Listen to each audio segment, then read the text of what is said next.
Howdys and salutations, y'all, and happy Tuesday. How are y'all doing today? I'm seeing 1, 2, 3, 4, 5, 6, 7, 8 people listed as users, and yet Twitch keeps telling me there's only 2 people who actually view. So again, to those of you who are real, welcome, greetings, and salutations once more. To those who aren't, I guess hi, greetings, robots. Could you please stop messing with our metrics, if you would? It does rather add some complications to things. But that's not what we're here to talk about today, even though it is something that I'm going to be Googling or whatnot. I don't know, I still say Googling even though I don't use Google anymore. Regardless, things I'll be web surfing. I may just switch to that. That's so utterly ridiculous and like 2003 that I love it. Let's do it. Okay, so I'm going to be surfing the web for what the heck those other pop-ups are.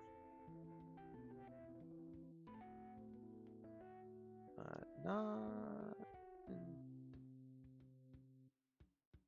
Anyway.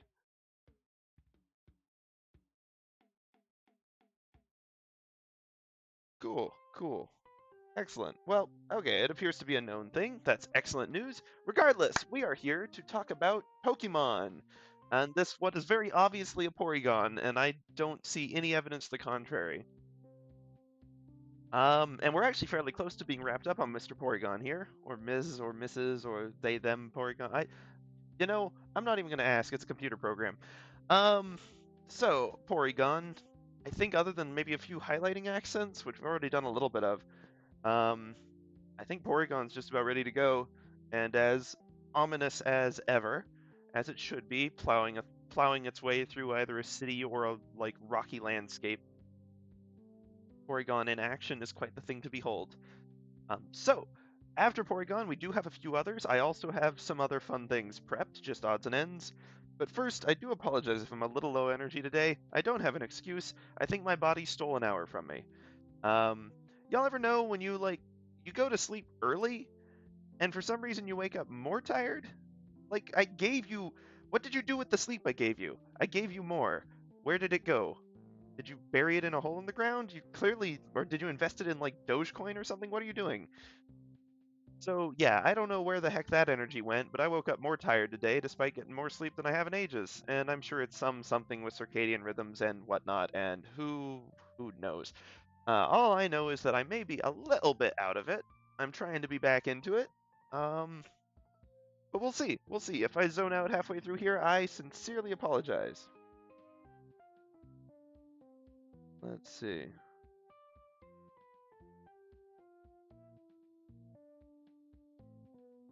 Cool. I'm going to close the thing that is distracting me now, because apparently I have the focus of I was going to say a toucan, but I don't actually know if they have bad focus.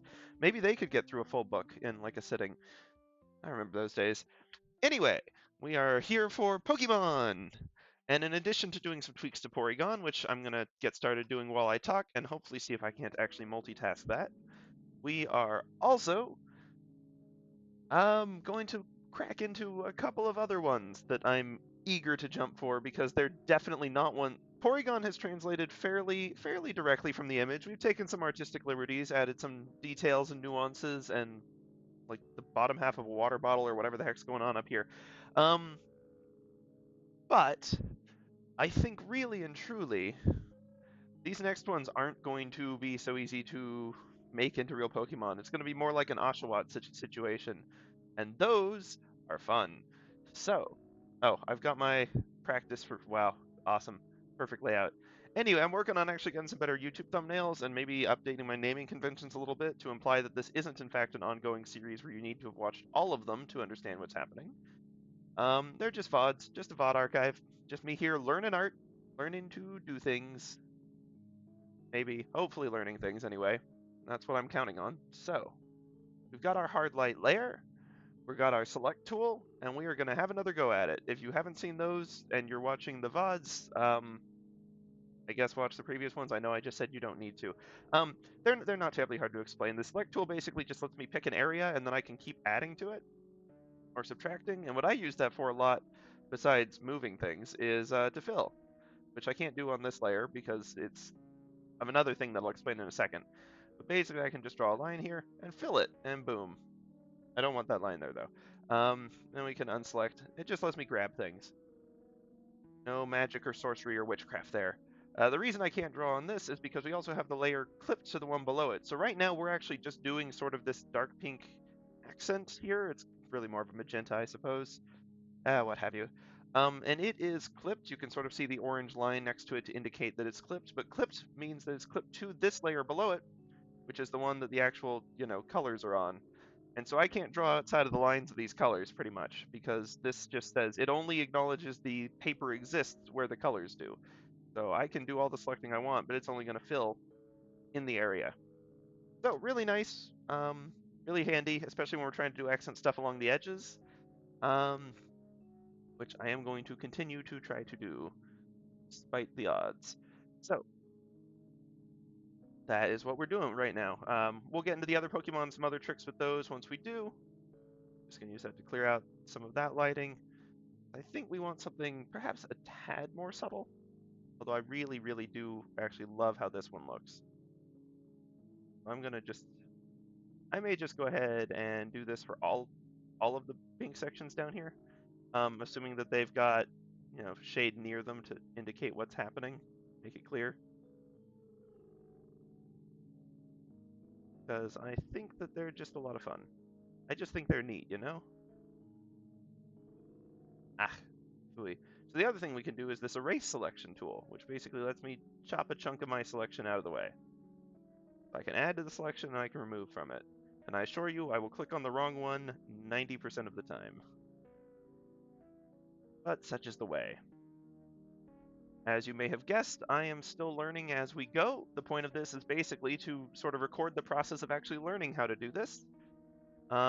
Because there's a lot of amazing streamers and a lot of excellent guides out there. So if you wanna really learn from professionals, there's absolutely great options, and I'm happy to point people in the right direction for those. But if you just want to sort of see someone else who's going through it and figuring it out and see the process, um, pardon. Apparently, this isn't the place. This is the place you go if you just want to hear someone sneeze into a microphone. Apologies about that. However, ideally, this will be the place to go to sort of see the process, because part of becoming an expert, really and truly, is getting to where everything is muscle memory. But when you get to where stuff is muscle memory or just ingrained or natural, that means you've forgotten how you're actually doing it. Um, and it's why there's some teachers who are really good at their subject but really bad at teaching it, is because they literally like don't remember what it's like to be a beginner, or like not fully, so they can't put it into those terms. And it is a major problem, as I'm sure many of you have found. But it's also, and we will do a little more like deeper shadow down here. I think 2 layers of shadow are warranted. But it's also a good reason that I want to say, hey, if I ever get good enough at this that I've like forgotten what I learned, let's keep a record so we can see how the heck I got there. That way, there's not just people saying like, oh, how'd you get here? And you're just like, well, I'm a beginner and starter, and I just learned all the hard way. It'd be like, no, we have video evidence. The problem is, I don't know if I'll get to that point, so it seems a little silly to take the odds of just like, okay, I guess I'll record now and hopefully, but if I don't start now, by the time it matters, it's too late. So that's kind of an issue. I'm trying to sort of be a little bit preemptive on that. And we'll just see. It may not pay off at all. We may go for like 2 months and then I drop off the face of the earth for one of a million reasons. Life tends to be that way, don't it? Anyone who's followed a webcomic long enough knows the eternal hiatus is the greatest fear. But it's understandable because, people making those have lives. And they've got to live them lives like you do as, a human. So that's just sort of the way of things. I'm trying to think about how the heck the light would reflect on this. Because the problem is the pink light is sort of behind and down here, and so a lot of it's not actually going to show up all that much. Contrary to what the illustration may have you believe. Actually, maybe I'm going about this with the wrong mindset. Make it pop where it matters. Eesh, that's not a good line. Like I said, The problem with this is if you're watching the early ones, you will see I'm still not actually that good at this stuff yet. Getting better though. And I'm not going to pretend that I just started drawing like this. Like I did have a little experience with some digital art beforehand. And I spent most of the pandemic years, however long, I spent a lot of that time just learning how to do traditional like sketching art, which is something I need to practice more because I've gotten a little rusty on it. But like some of the fundamentals there definitely translate and are still like relevant. Ooh, this sort of implies that this is actually like poking out from below. I kind of like that as a concept. Okay, so yeah, like obviously there's some skills I've built up. I'm not starting from true beginner day one, but I'm still pretty amateur, as I think is clear. Amateur also in navigating social platforms, so please bear with me if it takes me a while to figure out how to do anything remotely beneficial for the channel. I promise you I'm trying to figure it out. But some of this, if this stuff was intuitive, everyone would be an internet superstar, which for the record is not my goal. But well, I guess if everyone was, then no one was, because everyone would be creating content, no one would be watching it, which kind of doesn't work as a balanced ecosystem. Yet, regardless, if we clear this, imply a point here maybe.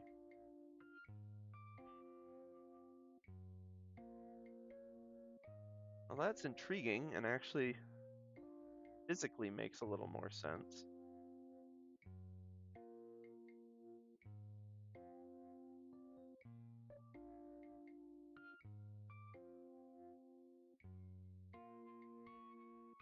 That's also a little more interesting, methinks. Have it actually follow the curve, not go overboard with it, mind.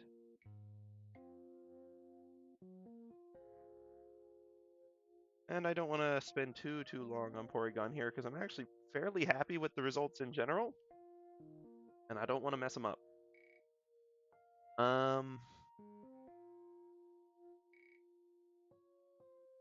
Whoops, nope, opposite of that. There we go. Do some stuff there maybe.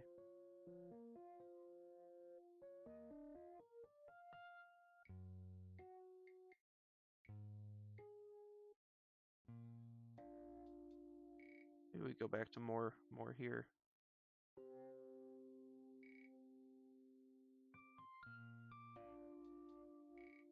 Or do a little clearing out. There's some more out there too.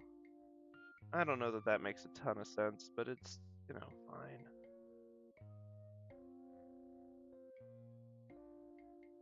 We don't have a great, idea of where the light source for this is. And so I'm sort of inclined to just leave it at that, maybe. I did want to do one more shadow layer, so we'll do light, and then we're just going to do one more shadow, and this we're not going to do anything crazy with. We're going to add a raster layer. That's just our basic Telpixel B color layer. I'm going to call it Deep Shade. And then I'm going to do the same thing we did with these others, where I clip it to the layer below, so I can't draw outside the lines. And I'm going to change it to basically be, instead of normal where I just say, make pixel this color, I can basically turn it into a filter. Sort of like if you put colored saran wrap over a flashlight. I don't know if I need to explain the concept of light filters these days. It's kind of innate for people with Snapchat and such things existing. I think fundamentally people understand the concept now. I'd say back in my day, I wasn't that old when the iPhone came out, but I did exist and have memories before it. So, I do recall the days before some of this stuff. So we're going to do a multiply filter. These are all different types. Turn into an old Scrooge here. I need to move on before I go full-on Scrooge McDuck and dive into, well, it wouldn't be a barrel of gold. It would just be kind of like an empty drawer. But that's fine. Basically, what this is going to do is it's going to take whatever color I add and multiply it with the color below. So and whatever that means, basically sort of takes some combination of the two, and you get a darker shade here. And I do think we actually kind of want the pink shadow on it. Eey, that was a mistake though. Oh, this is that super pitchy one, isn't it? Okay, sorry. I gotta skip that song. It, like, hurts my ears when I'm tired. If I'm full of energy, it's not bad, but, like, whew, after a long day, it's like, I can't do that one. Okay, let's look at our reference here, see where the deep shades are. Ah, yes. Throw a little in here. And I'll sharpen some of those edges a little bit so we don't get, like, weird, unnecessary bits there. I have, like, a little shadow here as well, I think. Um, Maybe even, like, some underneath this wing.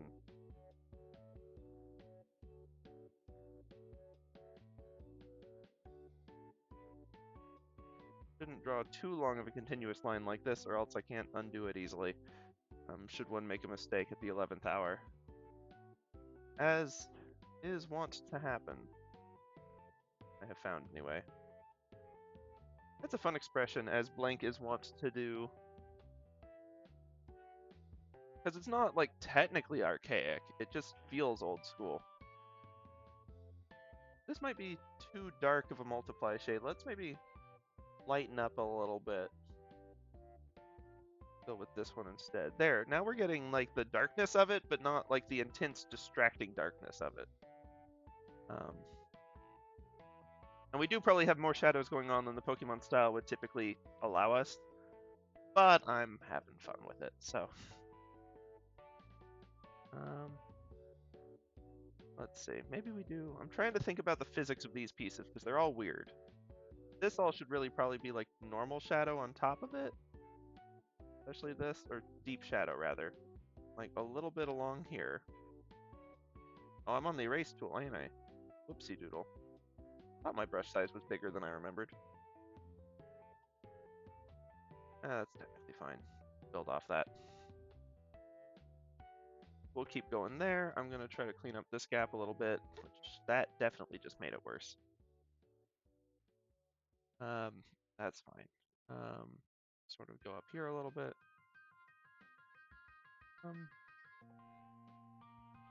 See, everything down here really should be like normal shadow, not the hyper pink violet reflection, which is probably why I've put that reflection in just the wrong place entirely. But I'm kind of okay with that, because it's fun. It still looks cool. But I'm trying to think if there's anywhere else that would benefit from the deeper shadow. I know in the, like, sort of the mouth section it's got it in the original, but, like, I worry that it would be, whoops. Well, actually, we can work with this. Worried that it would be distracting. Like, it would become too much of a focal point, because that's already like a focal point of the image shape. And if I make it a focal point of the lighting too, everyone's just going to stare at its mouth. Which, like, I guess is fine, but isn't really, like, the goal, so mayhaps don't do that, methinks.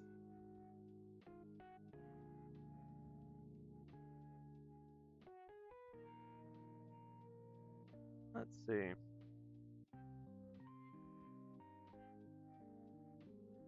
Always good to have some Breath of the Wild music in here. I should probably stop talking about the music types. I don't know if that gets them flagged for... I mean, these are all allowed to be played, to be fair. My knowledge, anyway.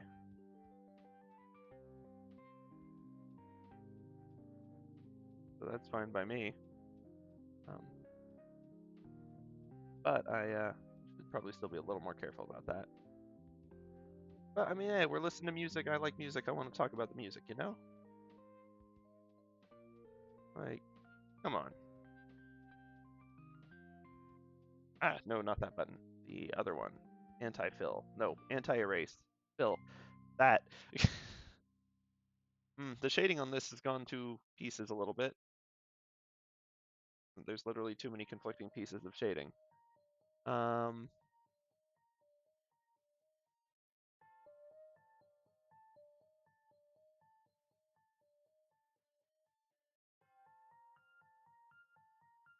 I really ought to wrap more down all the way around it. Perhaps we can try to talk about the music subtly. Like, ooh, I really want to enshrine this detail.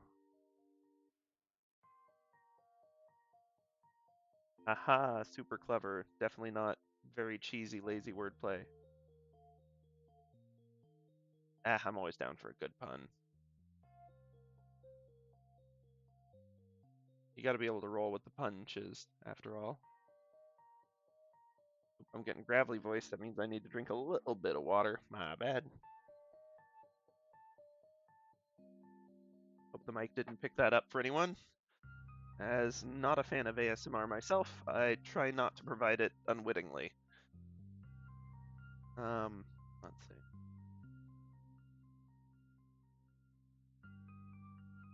Yes, got the light. I'm going to overthink the light. There's already too much detail in this lower section compared to the top where the actual focus should be. So I'm just going to go into our highlight section and do like a little bit with the, let me grab this. I want to make sure I'm getting the right color. Same one, cool. We do need to do a little more detailing around the eyes, don't y'all think? They've got some fun stuff going on after all.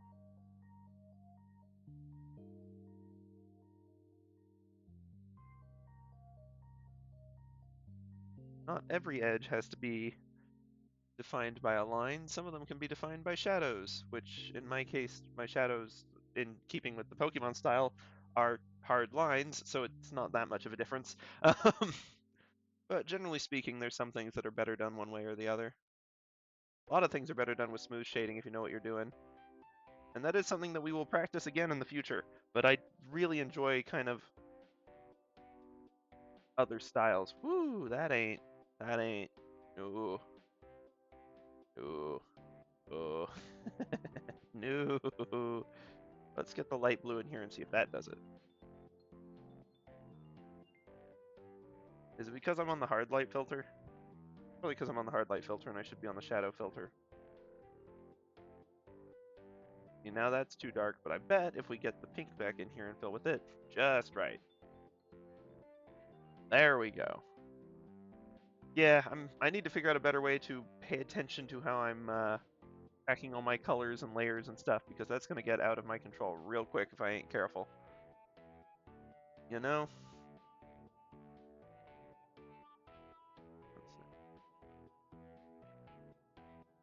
Gotta get some shadow for this brow, really kick it off.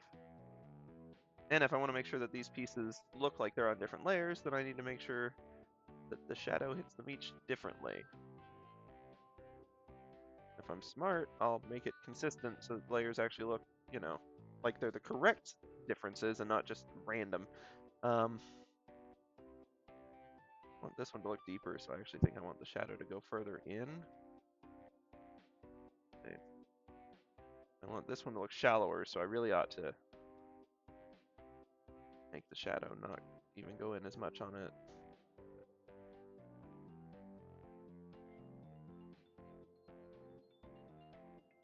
Up a little bit of edge there. And let's give that a shot. Yeah, even looking at the ref, so this is an AI generated reference in case y'all hadn't picked up on that. You know, the stream slash VOD title and whatnot. But I will say it did a pretty good job with the shading on this one. It's not perfect, but usually it's really terrible. So like, I gotta hand it to him on Pory-GONE. Maybe it's because Pory-GONE's also a computer program, and so it was like, I got you. Let's see.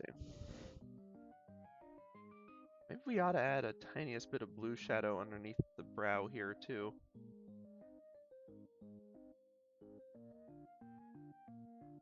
So it would have to line up with this probably, right? But then not line up with a whole bunch of the stuff that I've accidentally selected. Go get rid of that. Okay, don't want this going on the eyes themselves. That stuff needs to stay above.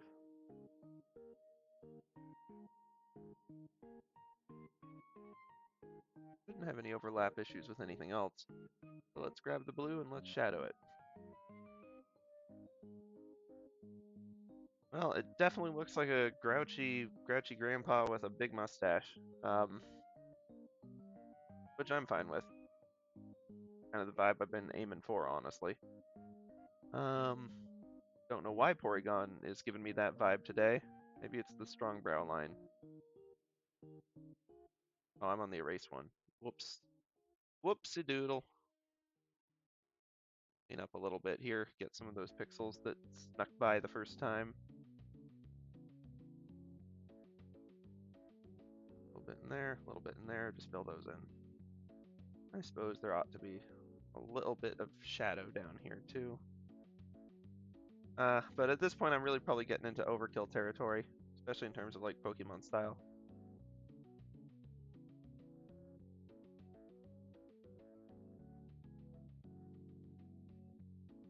So thinking about it like that. Whoa, whoa, whoa, whoa. Come on. There we go. Then, oh, fine. There's one area that kind of sticks out as being unshaded compared to everything else. So let's give it just a little bit. We won't do anything crazy. We'll need the pink highlight. That's the only one we're going to need. And we're going to just do a little bit of shading in here. I don't expect this piece to be casting shadows over the actual like blue.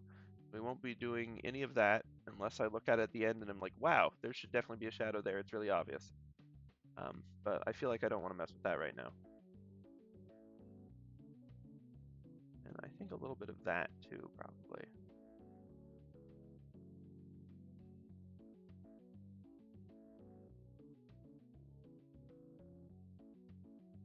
Trim that. Let's see. Light's coming from the front. If any of this at all is in shadow, it's just going to be like that edge.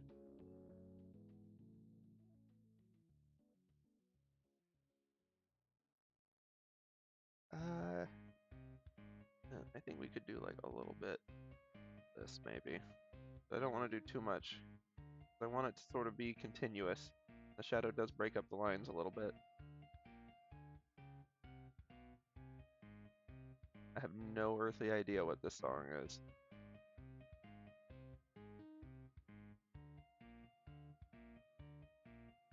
And that's not because it's so catchy, it must be from space.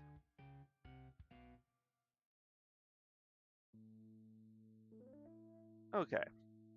And yeah, it's 8:29. I didn't want to spend more than 30 minutes on this dude anyway. So Porygon, thank you. It has been wonderful. But I believe it is time for us to move on to another. Let's see. Create new folder and insert layer. Porygon.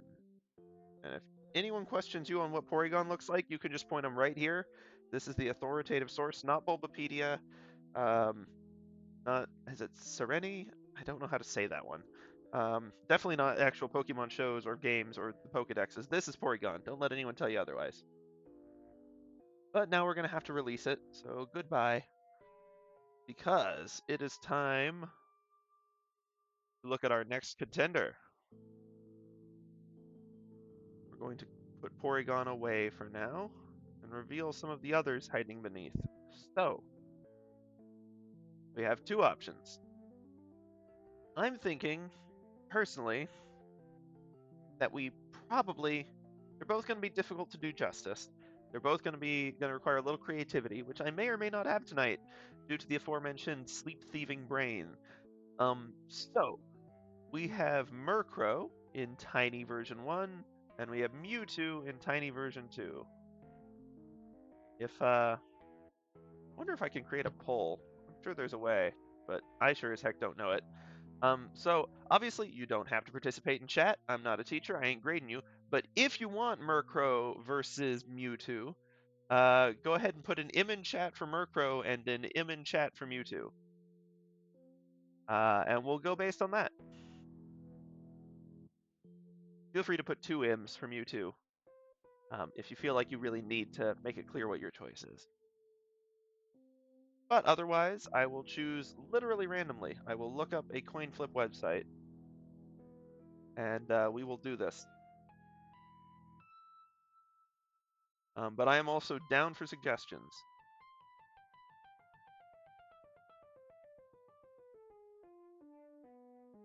The United States Mint has a coin flip website?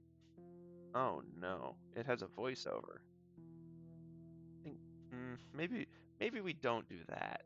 I don't want to get I don't want to get a copyright strike for like recorded audio of someone talking about US coinage.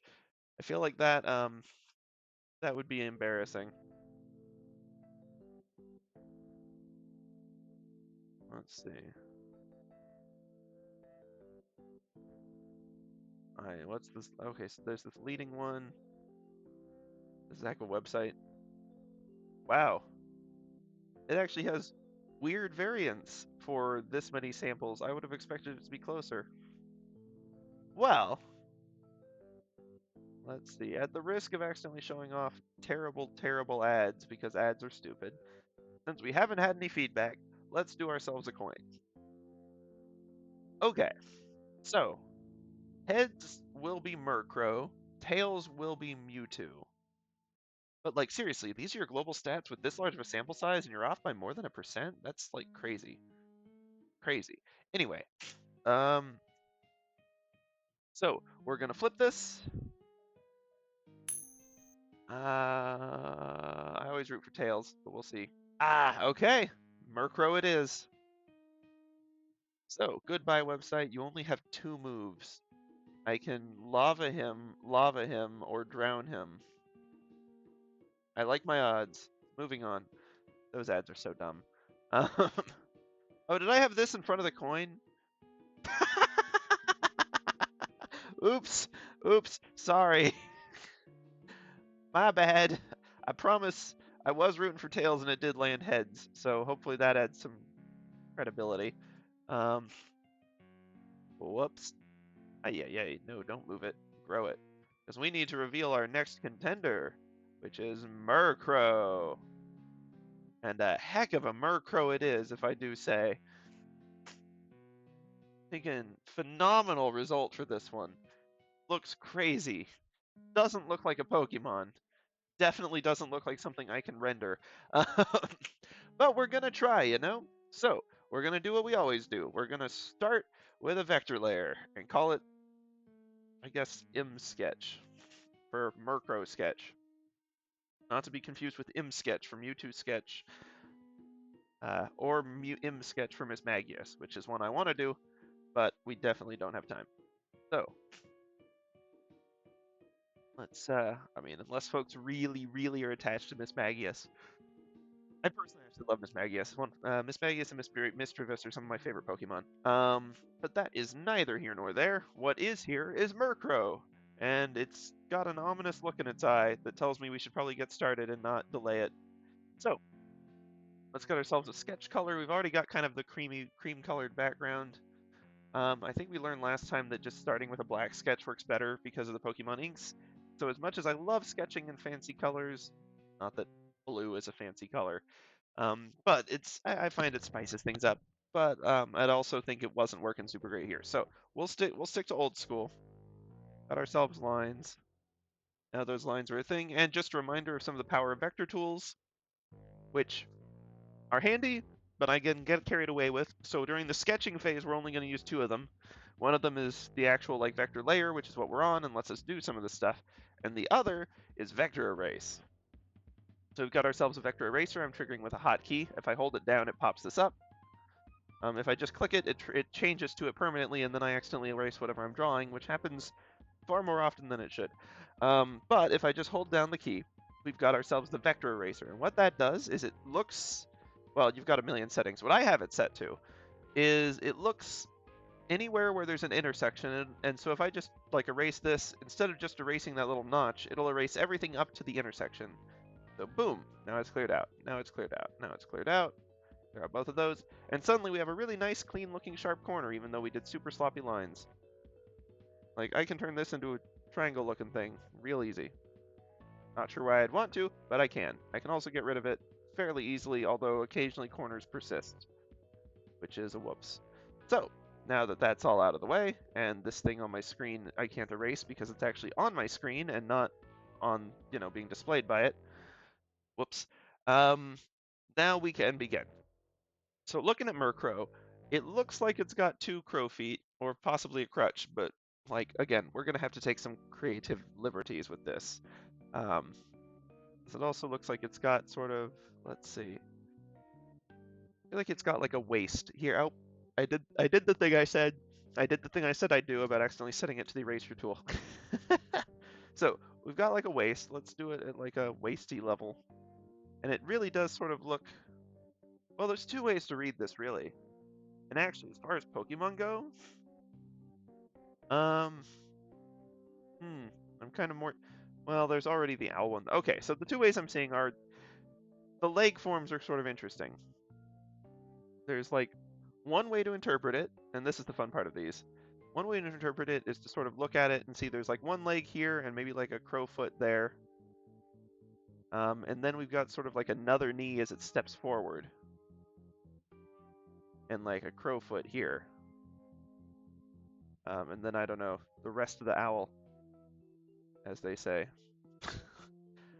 But the other way would be to, instead of seeing this as a separate leg as it creeps forward, just toss that, and it really does just look like another plume in the fabric of around just a singular leg, which ends up making the whole thing look rather snake-like. And while I do think that that's kind of a more unique design, I also think that, well, honestly, it looks too much like Hoodoo. They already kind of did that. So, I'm more inclined to go with the individual leg style. Okay, we can clear this out and actually do this part properly now. But that's just my thoughts. As always, backseating is not only allowed but encouraged. You're more than welcome to explain why my decision is a terrible one, and like I should never draw again as a result. That is a-okay. And that is the way of the internet. I have, in fact, been on the internet. I am familiar with how it goes. Not claiming expertise, mind. I think we all know that showing any sort of hubris on the internet is a good way to get instant, immediate, largely overscaled karma. So I'm not saying I've mastered it, but I understand a few of its quirks. So in terms of birdiness, in addition to our sneaky feet, we've got sort of, I think this is even too far forward. Let me actually think while I draw a little bit. I'm bad about doing that. I just sort of want to have a go at it. So when I'm trying to figure out how to do proportions and some of this stuff, one easy way is to find one clear line that ought to be like a reference for everything else and sort of build around that. So I'm going to sort of use this wing/cape, and I'm realizing that sort of it dips down roughly where this knee is, so I can like align it easily and consistently, and then the back part obviously lands like a little bit behind but above the back of the leg. So I know that that line is consistent, and I can use it as a reference, basically. Recognizing that sort of the neck is showing up here. And if anyone has the objection that this looks too much like an actual bird to be a Pokemon, then I would like to point you to every Pokemon ever made as a counterexample. Especially the bird Pokemon. I mean, stinking Pidgey? Are you serious? Not a critique of the design, but a critique of anyone who argues that Pokemon look too much like actual animals, or everyday objects. Like, that's how they work. People complain if they look too unique. I saw an article the other day saying that Pokemon in Scarlet Violet look too much like Digimon because they're not animal-y enough, and that Pokemon is drifting away from its roots, which is stinking wild. Don't get me wrong, I agree that the character designs are changing a little bit, but the idea that they're plagiarizing Digimon is a little silly. I like Digimon. But its ideas weren't exactly original either. But the idea that Pokemon that are slightly mechanical or aren't... Wow, this is turning into like Dr. Doofenshmirtz or a troll face. I don't like this at all. Uh-oh. This is more horrifying than I intended. We shall be reverting that post-haste. Please go away. Okay. But yeah, like the idea that Pokemon are like supposed to look like very, like, I don't know.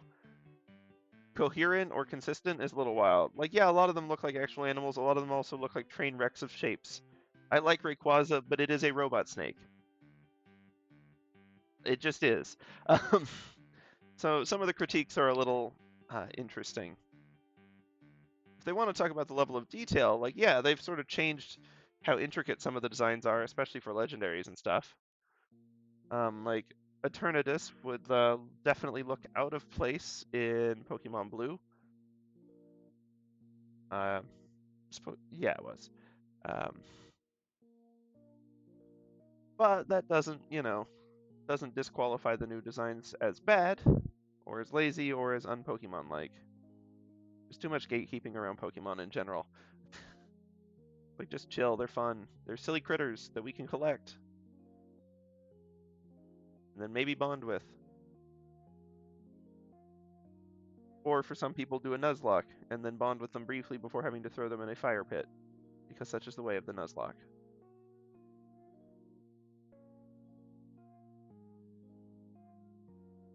Got a very interesting beak that I actually do want to try to capture authentically. Sort of got like a knowing smile. And then this sort of background crack ends up continuing into the beak because that's how this thing tends to work. As soon as you look for a solid edge, it just sort of fades into the background. But I do think that sort of interesting. It looks like it's got a really long like hummingbird proboscis. Would that be the correct word for it? I haven't the faintest idea. Just notice the fun sort of like twig-like thing going on back here. I actually quite like that.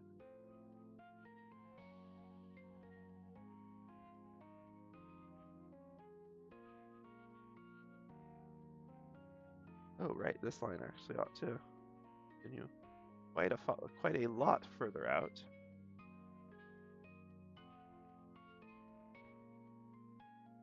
It sort of comes in here, or really more like this. Not that this line is stray, mind, but it's sort of its own thing. That one is stray, though. I believe that would be. Got kind of like, I feel like this one's got a lot of character. Like maybe it collects various fallen leaves and branches to put to adorn itself with. And yet, when you look at the sprites in game, it'll always look exactly the same.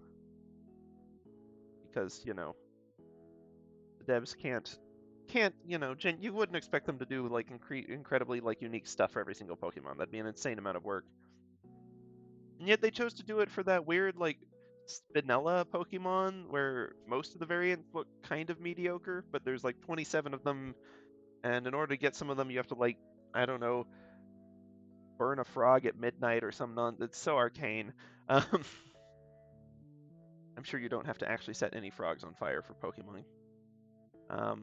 I don't think parental review boards would be on board with that as an in-game function, truthfully. I think it would get nixed. Okay.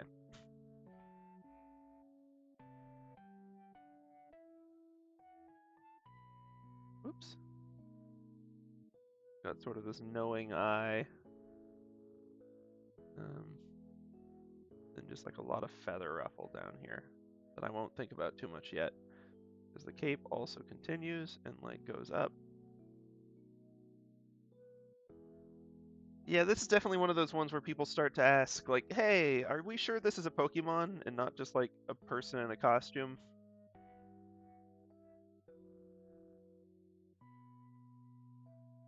But that's fine.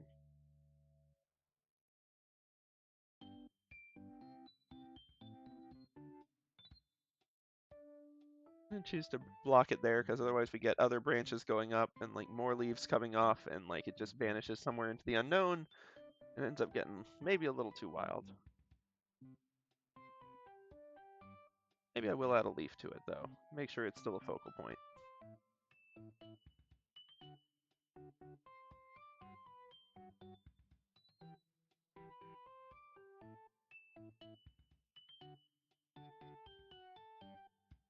It's even got like some more branches and twigs and stuff here. We could make this one like a little smaller though, mayhaps. to not draw too much attention away from the main one. I'm kind of liking where this is going. I think we've got ourselves a good sort of layout for how we want to do it. Yeah, whatever that is, let's get that going on in here too. So yeah, I'm sort of sticking true to it, but I'm obviously not going to be able to render feathers like that. So we'll need to think about how to do some design simplifications in a way that looks Pokemon-y. So we're going to do another one of these, basically. Oh, right, I do need to, of course, label what this is. It is essential that we remember that this is... Well, it should help if I label it somewhere on the canvas, perhaps. Murkrow. Murkrow.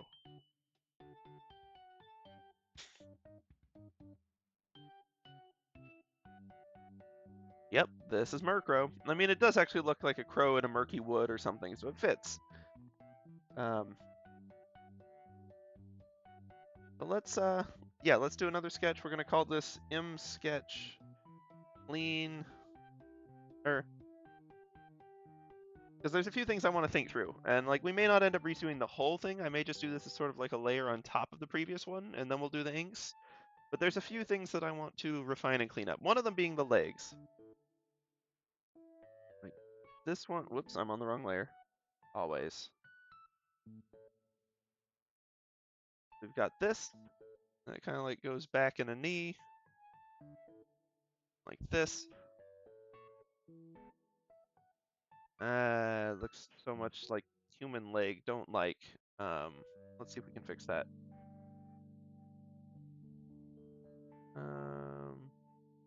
There we go.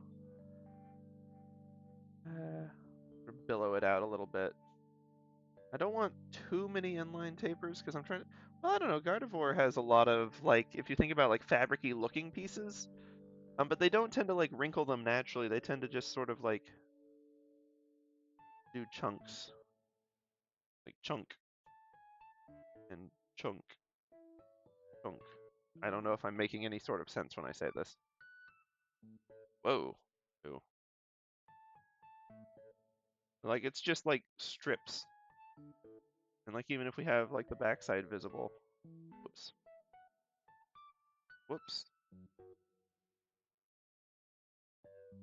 Always manage to select the eraser when I don't mean to. There we go. But yeah, so it ends up being like stripes like that. It's not really like billowy fabric.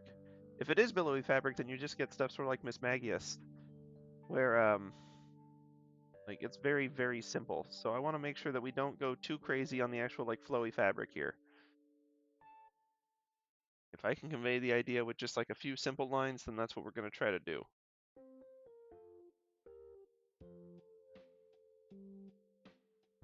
We can maybe get a little more detail from shadows, but like even then, not a ton.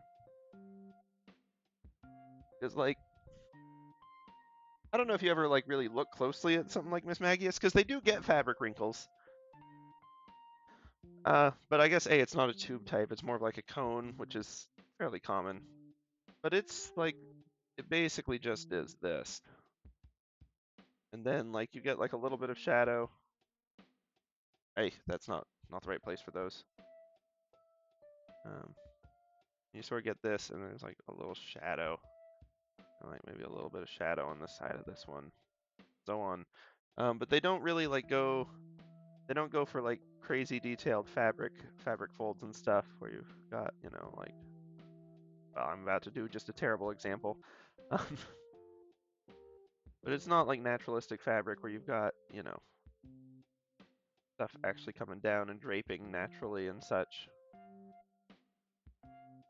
Like, don't get me wrong.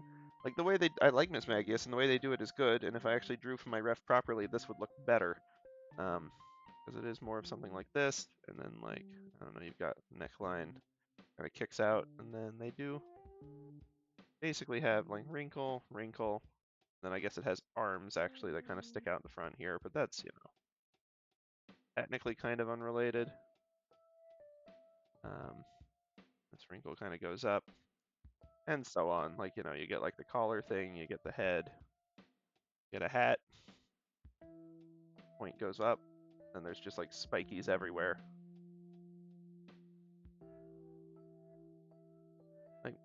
I like Miss Magius. It's a fun one. Not exactly relevant for this reference, I'll admit.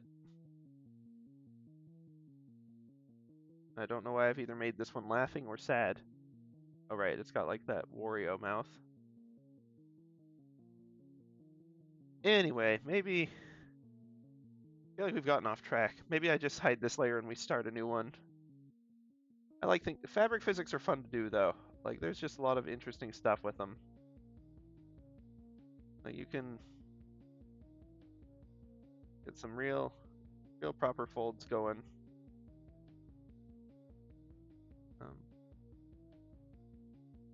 And it's pretty easy to do, like once you understand the physics. Because basically, when it comes to fabric, usually like it's always got a tension point, whether that's the hook that it's hanging on, or if it's on a curtain rod, it's got like a whole bunch, like a series of tension points where it connects to it. Or if it's just like draped over something, then whatever it's draped on, it sort of has its own tension points and stuff. But the point is, like, once you realize where those are, and that pretty much every fold is going to point towards them because it's falling away from them, fabric just sort of makes sense. And you're like, oh, I can just add wrinkles, and it's super easy. Fabric Magius. We got off track there. I'm going to put this layer away, and we're going to start a new one. Sketch refinement. That's fine. Okay, so thinking about where we actually want to refine this a little bit. Let's see. I actually do like the house hat, but I am going to want to make sure we get some like feathers of some sort showing in here. I know Pokemon doesn't usually like actually proper show off the feathers, so we'll have to be clever about where we put them. I mean, think about a Tranquil or a Pidgeotto or one of those. How many like individually drawn feathers are there, and how many are just sort of like the wing outline? Like really and truly, if you think about it for a second, they tend not to show too many individual feathers because it's hard to animate, it's hard to draw in different angles, it's a lot of extra work. But because the feathers don't actually really show on the edges of this, that maybe like I could work some in as part of the design perhaps. But generally speaking, they don't. So we're gonna have to get a little creative about where we put them.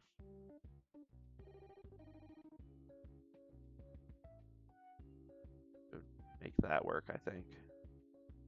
Gives us a little something to work with. I want to make sure these look a little more like actual like leaves.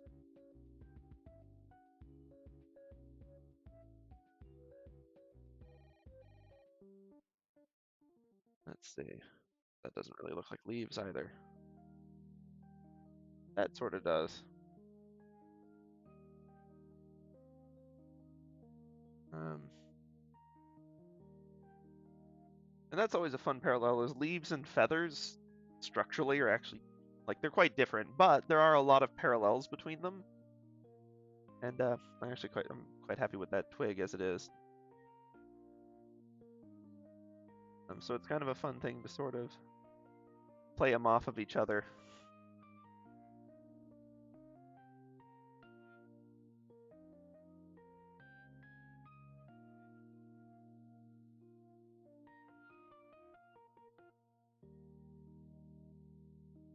Sort of have that one there. Let's think about some of our twigginess going on up here. We can make it more bold or less depending on what we want to emphasize.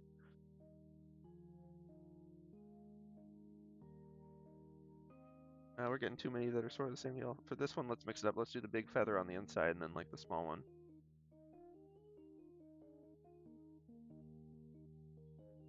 I'll make sure that it's clear that we've got sort of the cloak continuing.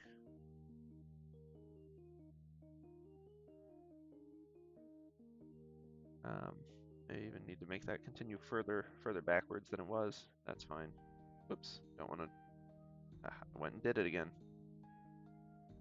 Can't double tap. If you double tap with the eraser, you lose. This ain't a fighting game, or not a fighting game. This ain't like a FPS. Okay, so let's try to think about this a little bit.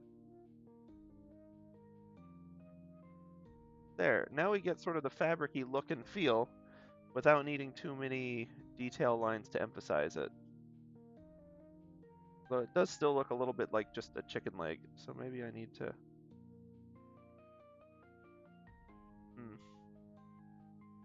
To some extent, it's always going to look that way with this level of detail. That's okay. And then it's got this other one that's kind of coming forward.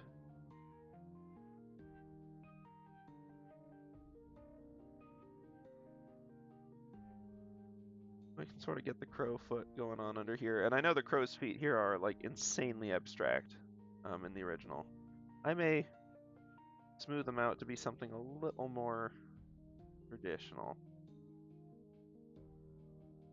I don't like that sharp one though. Whoops.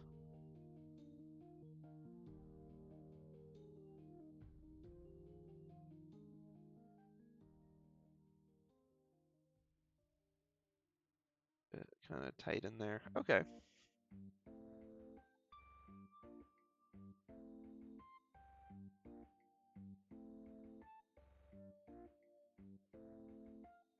Maybe we'll round those off when we do the inks. Time will tell. Let's see. And I want to get some featheriness going on inside of here. Obviously, the outline of this ought to be all feathers. At least up until the point where it matters. Literally the point, because the beak is quite sharp. And let's try to smooth the transition to the beak a little bit even. I kind of like the idea that the head sort of smooths out before we actually get to the beak part.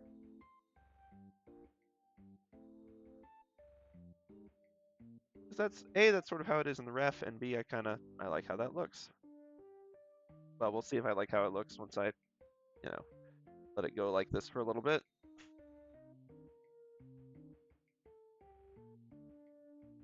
So I think as far as Pokemon Eyes goes, this isn't the creepiest looking one out there.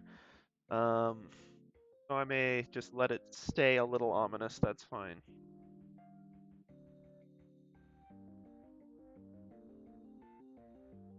And it's sort of implied that there's kind of like a wing going on back here.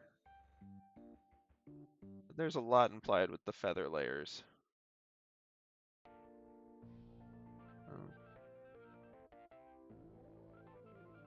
It kind of looks like there's stages of a wing here. There's like one thing. An ominous crouching bird man. I've seen more bizarre things come out of Pokemon, so I think we'll just keep running with it, frankly. I really like this one, just in terms of how wild its design is.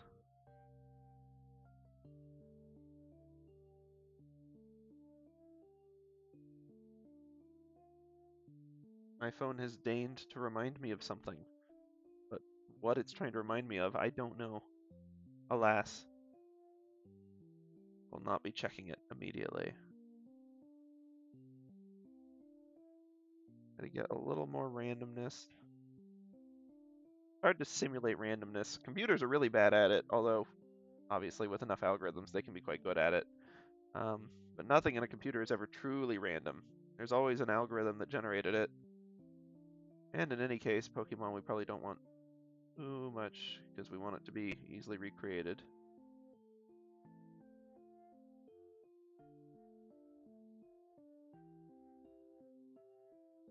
Maybe we sort of like shave a little off the end of these and that'll make it look continuous. Well, it's assuredly something. But the other thing it is right now is 9 o'clock my time, so I am going to suggest that we all take a quick little break here. I'm going to use the restroom, be back in just a couple moments. I suggest you do the same, drink some water, stand up, walk around, and we will jump right back in here in just a couple minutes. Won't be long at all. So I will see y'all on the flip side.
Howdys and salutations, y'all.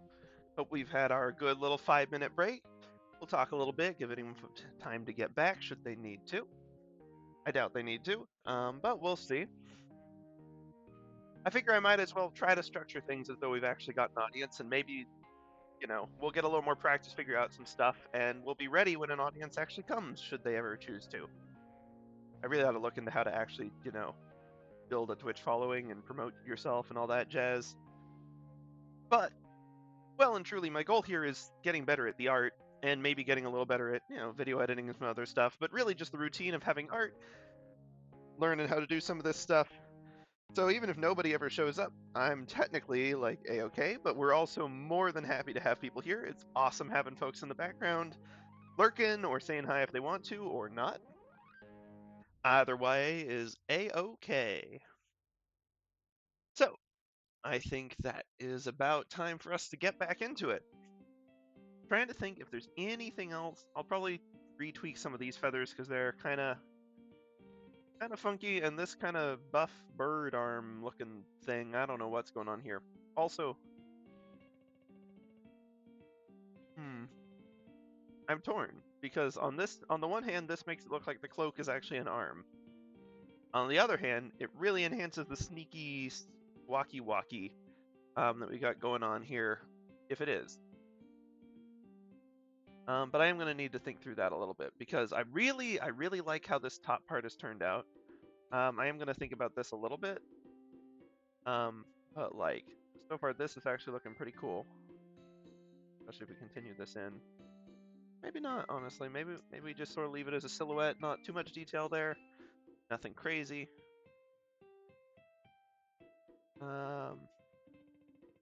This all the way. I don't know if we want this or not.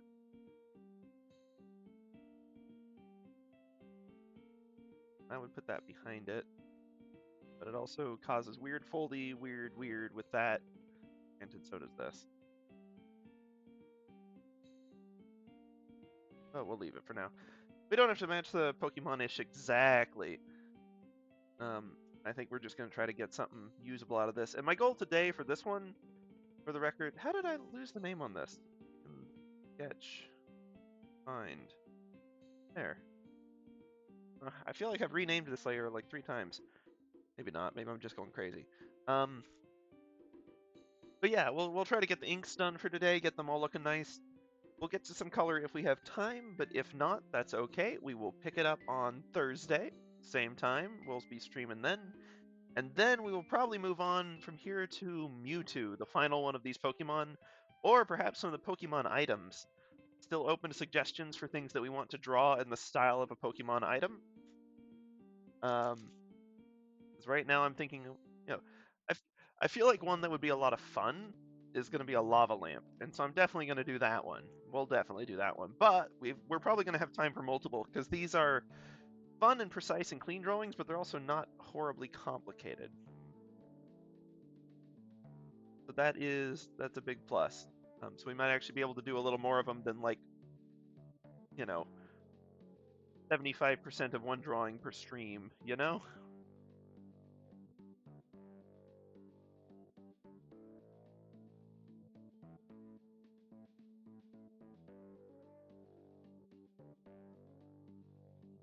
It almost looks like there's a second bird beak coming out the top.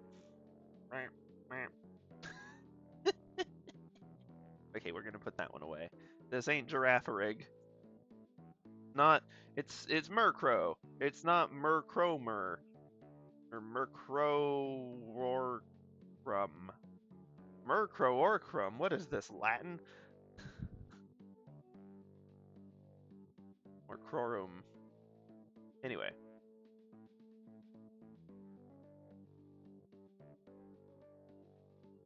Trying to think of a way to make these look a little leafier. Like actual leaves. Now that I say that, I always am like, I need to clarify that I'm not talking about Leafy as here. I've literally never seen any of their content. I just remember they were like big for a while.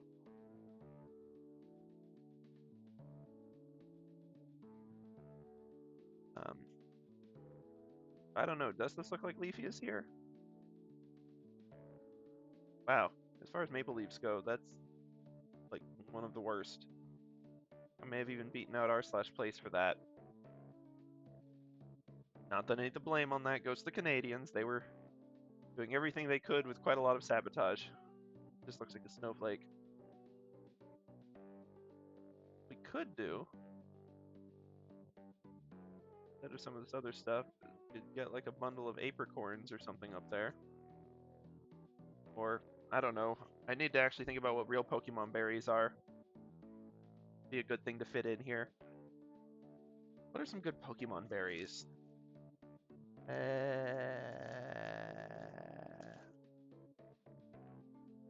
All my brain is going to is Oranberry. Like, yeah, sure, and I guess citrus. But that's just a blueberry. I'll have to put some thought into that.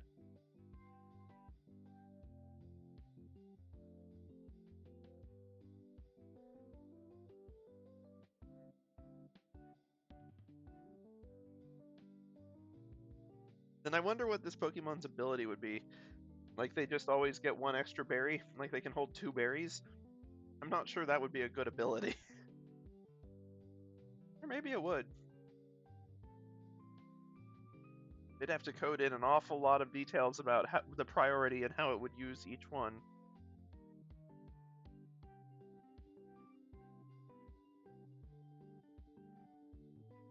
Sure. We'll do a really, really rough Oranberry. Or leave it at that. sort of have the underside of some leaves, I guess. If we get too much close-up detail, it doesn't actually end up like reading clearly the finished thing. So we'll keep tweaking with that on the inks, I think. But on that note, I think it is actually time to get to the not minks, but inks. Well, we'll do what we've been doing. We're gonna break out the Milli pen, and we're just gonna go for some pretty clean vector lines. We'll see how much we can get early on with just good motions. Put it on the 4 width. Working well. Always takes a little bit to get warmed up with these because I'm trying to do quick motions that look nice and clean, and that just it's easier once you warm up and you're doing it. It's easier than trying to scratch out the lines, and you get cleaner looking results. But it also means that while I'm getting into the zone, we're gonna have a few that are just a little off. I really ought to make sure that this is landing like somewhere different related to the beak. Otherwise, it looks like it's an intersection here. And you don't want that in art because it kind of makes the things look connected and like on the same layer. Like if the fabric of this intersects directly with like the arm here, it would suddenly be unclear like, oh, is like the shoulder above it or below it, or it gets really complicated. So it's generally good practice to try to avoid intersecting lines like that if I can. Ah, yes. Every stream we have to have at least one appearance of the song Not Quite Eterna Forest. Oh, did I? Didn't mean to cut this one off.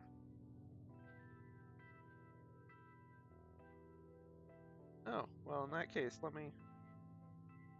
How did I hide my inks and not the sketch layer?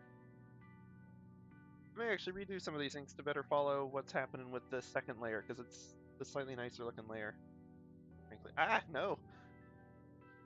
Don't delete the nice looking layer. Do like a little bit of cleanup on this. This is always the challenge with the Millipen. Always stray lines to clean up.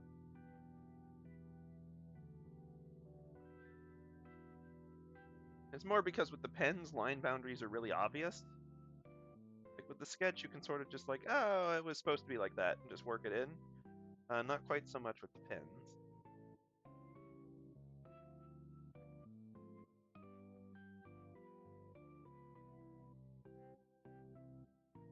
And of course, we'll have plenty of time to sort of tweak and adjust these if we need to.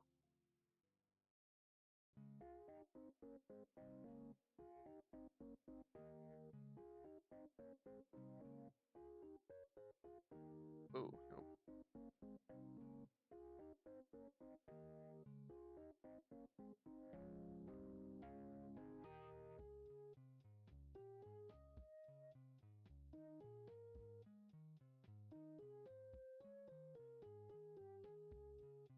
There's some interesting stuff going on here.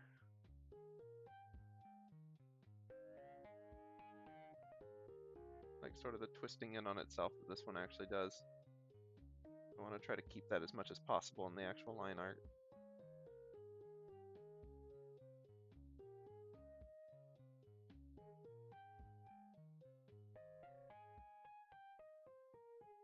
Have an interesting leaf going on up there. Almost looks like a flag, but that's okay.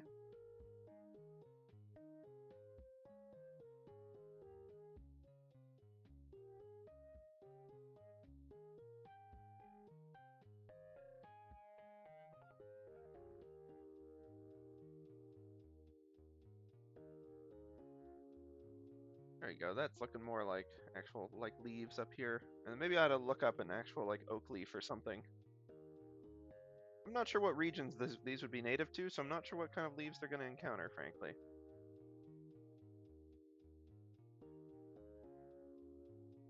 It's just sort of nestled in there amongst the feathers. Speaking of, I may scoot this one a little further down to make it clear that it's unrelated to that.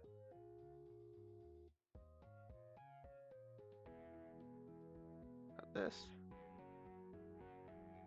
Okay.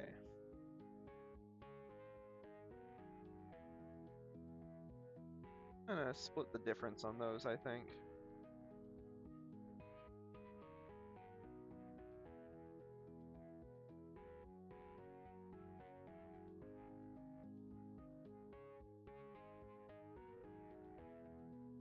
Butterfly, sort of. Oranberry, sort of. I want to do this right. I had to do it like this. Down the edges on either side like that.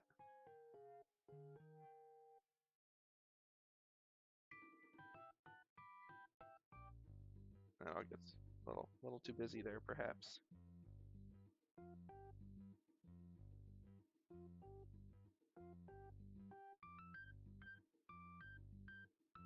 A few leaves sort of nestled in up there. That's fine. Maybe as this evolves, it gathers more leaves. Like this Murkrow really does seem like a second evolution. Like this doesn't seem like you just encounter it in the wild, like at like level 5. You know, like this would be weird to find in the starting town.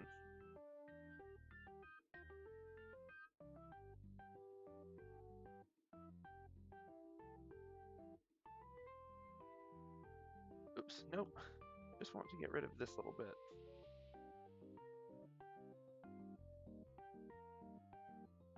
I don't think that was working. It ended up looking like a chicken. Still does a little bit, but that's fine.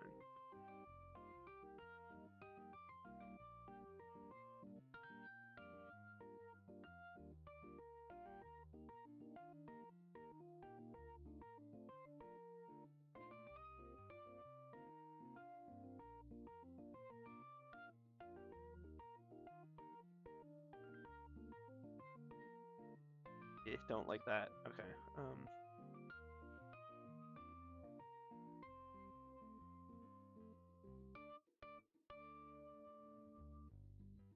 Not sure about this as a way of dealing with these feathers. We're gonna have to refine that a little bit. But first, we've got the legs.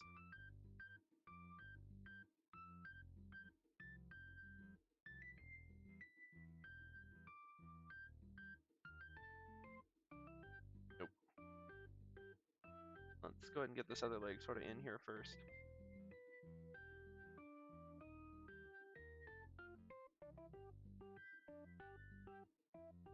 I feel like the legs are getting wider every time I do this. That's not really what I'm aiming for.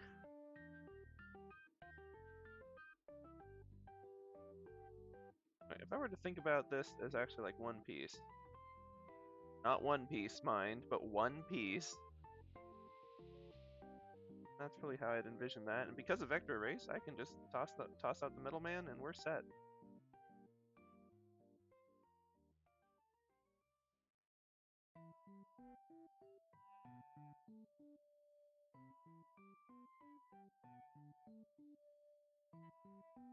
Okay.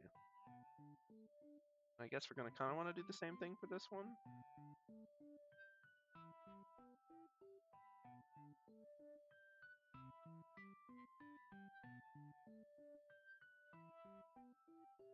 Or the foot might honestly be visible on this one. We'll have to be careful with that. We got a lot of room for creativity with the feet, but I'm kind of trying to leave them simple because I don't want to draw too much attention to them. They're not really an important part of the design compared to like the leafy bits on top. And also people get weird about them. So we're just going to try to leave them the heck alone. Okay, let's see how we're looking with just our ink right now. Are there any like crucial details we missed? Anything that looks like wildly out of place? Oops.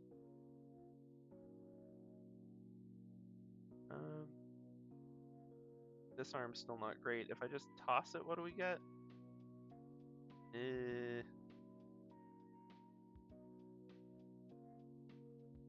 Okay, I feel like there needs to be like a wing or something here, but we can like try to be more creative with it maybe. Or I don't want it to just look like a human arm. Please don't look like a human arm. This Pokemon's already pushing the bounds of looks too much like a human for its own good.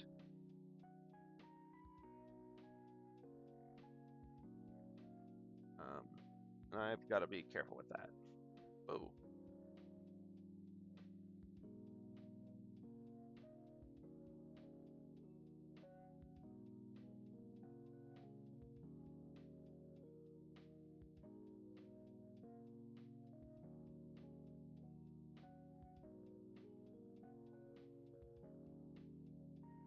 whoops. No, nope, okay. That's... What type would this be? I mean, obviously it's Murkrow, so it's what? Flying Dark? I don't actually know what type Murkrow is.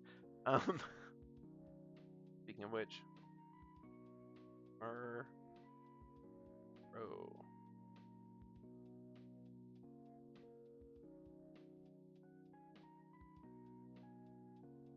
Looks more like Muvkrub. Got to work on the handwriting with this tool. It does not look like my normal handwriting at all. Whoops. Should have thought that through.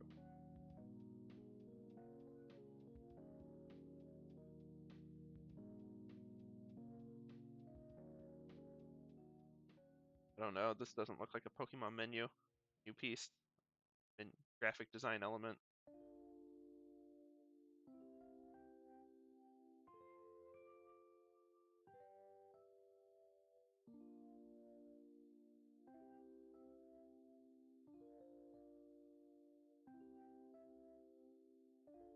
Oh, do something. Evidently. Come on, let's give it some credit.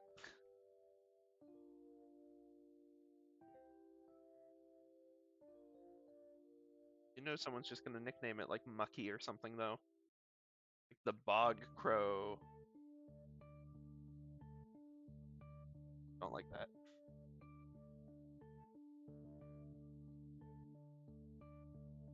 Sort of start the wing lower though, not quite like all the way up here, but like here, get like a better angle.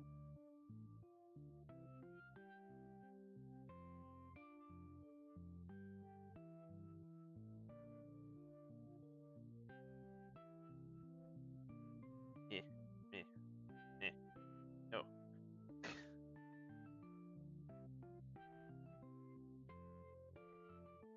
What this does make me think is I ought to actually go back and finish watching Owl House. Or at least what's been released of it so far. It's been a fun one. Funky little show. Cute. For the most part, well done characters. Occasionally they make decisions that make you angry, but it's a lot less often than in, I don't know, normal shows where the characters are like always making terrible decisions. I don't know. I get frustrated with shows where the characters make like I don't get me wrong, I get communication challenges, but it's got to make sense with their character. They shouldn't just like one day lose the ability to do anything smart at all, or just arbitrarily decide, no, I cannot tell anyone the problem. I must solve it myself, even though they've worked as a team for like 5 years. Like that kind of thing in shows drives me up a wall. Okay, clearly I have like no wing ideas here. Like the original does sort of do just something like that, and like a second wing segment here, then like that. Maybe we start with that, and then if that still like ain't looking good by the time we're done, we can tweak it. My inclination is to put these little loopy feathers on like everything.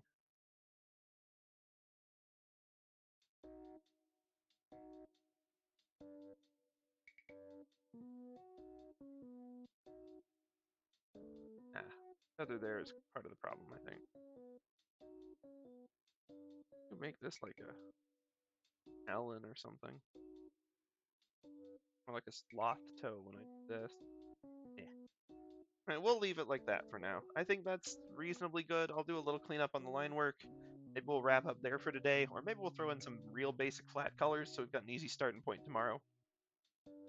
Oh, for the record, if anyone doesn't know color flats, that's basically when you see something normally in both real life and most drawings, there's like shadows and lights all applying all sorts of weird stuff to it. And so you've got like dark sections, splotchy sections, light sections, transparency, reflection, all that.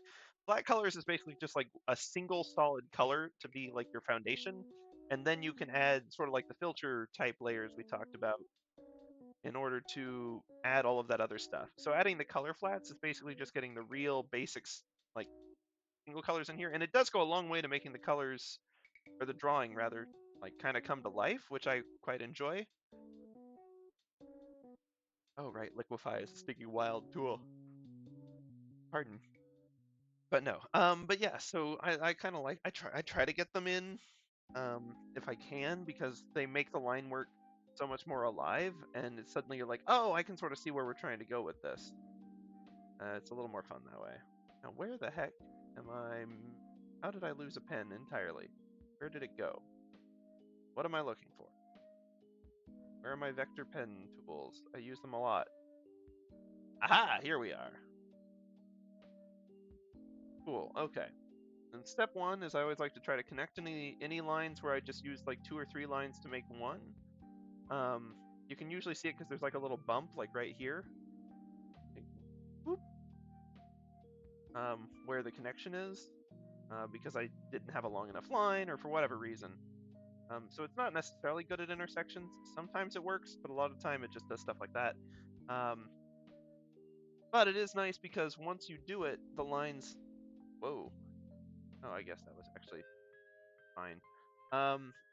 Like, suddenly you can manipulate the lines and it realizes that they're supposed to move together and not separately. Goes a long way, really, really and truly. I bet this would lose detail too, though. Yeah. So I don't want to do it there. Not a lot of places to do it on this one, really.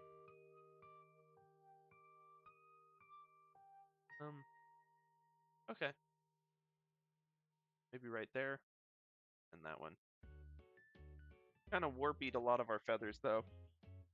These two look like they're screaming, like it's like a dune sandworm, like. Okay. So I'll probably have to tweak those a little bit. That's fine. Let's turn that one all the way at some point. Yeah, did too. But other than that, nothing crazy. I can do a little bit of vector line redraw just to close gaps. I can sort of drag them around a little bit. Given that I kind of want these to line up. So the cloak looks like one piece. I may do that. Once again, not One Piece. Sorry to any One Piece fans. This Pokemon, to my knowledge, doesn't resemble anyone on that show, although really I wouldn't know, so maybe it's like the spitting image of Luffy. I haven't the faintest idea. If it is, someone tell me, because A, I probably need to redo the design for copyright reasons, but also, yeah, that's kind of cool. Here, we'll clean up some of the intersections. Go away, pixels. There we go. Cool. And these little things, they don't make a huge difference, but they are still like kind of noticeable on the final drawing. We're not working in like crazy high res or anything. We're super zoomed out or high detail or anything. Whoops, nope. I want that one still. I don't know why I thought that would work. So it pays to do like a little bit of cleanup on them. Nothing crazy. Nothing crazy. Ah, that was something crazy. Okay. We zoom back out. Starting to look a little cleaner. Let me... I can't really... Pinching doesn't really remove the endpoints. The redraw tool can. So I kind of like to do that where I can for stuff like that.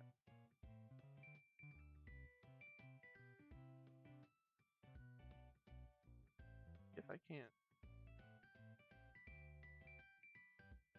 Oh, that doesn't look like a feather any more than the other thing did. Whoops. Nope. Nope. Nope. Probably ought to connect that one though, honestly. That way if I grab it, maybe the whole thing would go. Yeah. Other option we can do for some of these is to simplify it a little bit, and that'll sort of sharpen up some if they're looking a little wobbly. I'll probably want to do on a few. Probably not. I've got to be careful with it though, because it can cause stuff to just become straight lines if you're not careful. Like that, like this corner, that's not good. but for some, it goes a long way to just sort of smoothing the curve a little. Yeah, like that.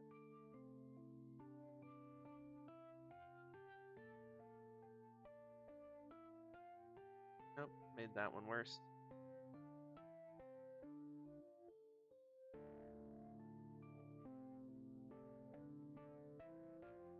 That one better, made that one better. Like sometimes it's a real winner of a tool, and sometimes it just doesn't do squat. Real hit or miss.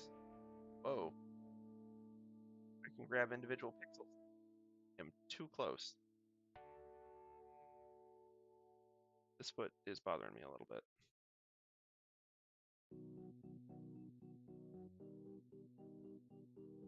That's why. This is some good adventure start music going right here.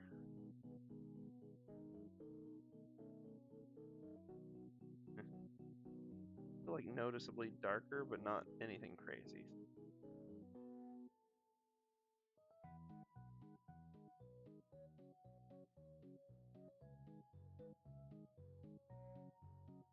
Close some stuff off here, I suppose.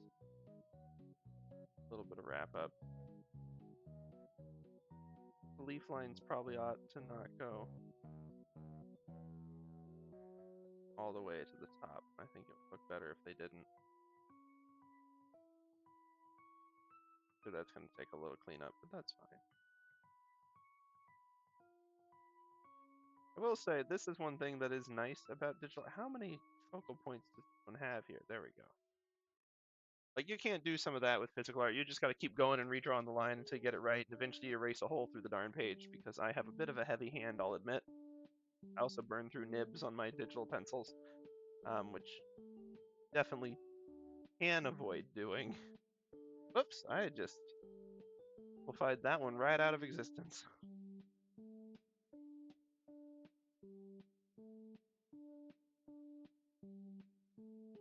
Eh. If I connect these. Oh, it's better. I just need to fix one point.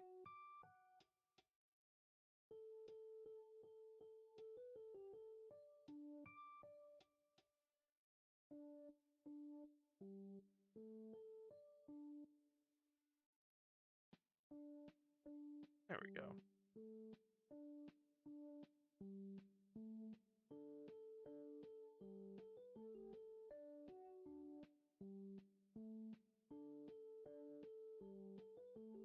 Trying to get rid of some of these weird little nubbins.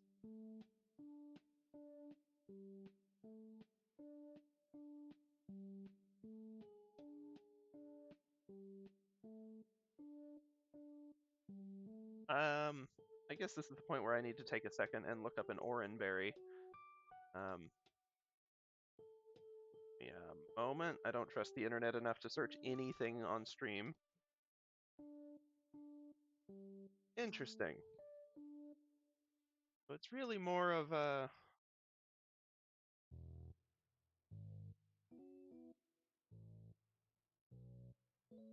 Oh, nope. I ought to actually have a proper drawing pen when I'm doing this, huh?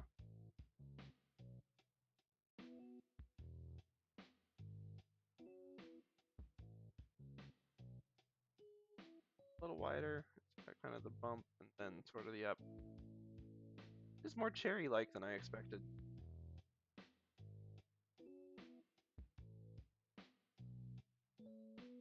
It's a little bit of a bump on the surface there. Okay.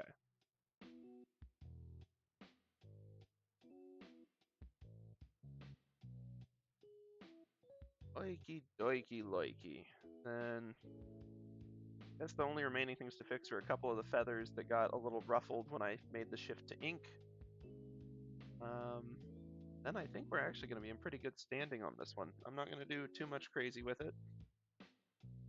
Of course, when something like this happens, usually it means the next day I'm going to look at it and be like, wow, this is awful. But for now, I think we're good.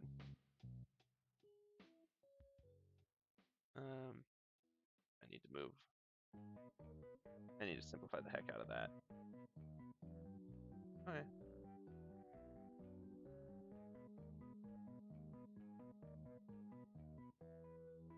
Ugh, this song is from a boss fight that is ridiculously difficult. Either that or the guide. Well, partly I'm bad at it, but also partly the guide I was using was definitely just wrong about some things. Because maybe it was outdated or something.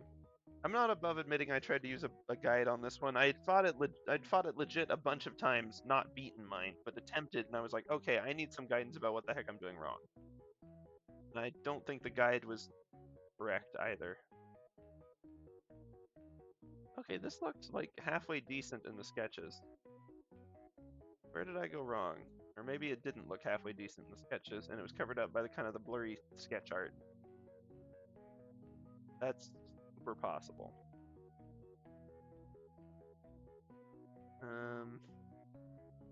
Okay, yeah, I'm sort of coming to the conclusion that maybe that's what was up. Maybe they just didn't actually look all that great before. Yeah. Well, this one definitely looked better. I'm going to try to mimic that.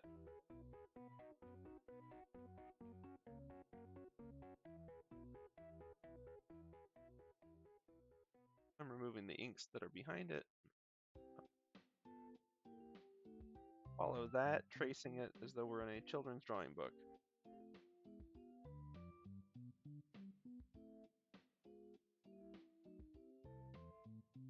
Slight difference there. I can't quite put my finger on it. That ought to do it. Yeah, give it a little more agency of its own. Oh, no, it's this a little more of an angle on it. There we go. But then, like, these ones, okay, these just didn't look great before either. And these actually did look very similar, as it turns out. Okay. Then I'll just do some actual manual tweaks on these. That's fine.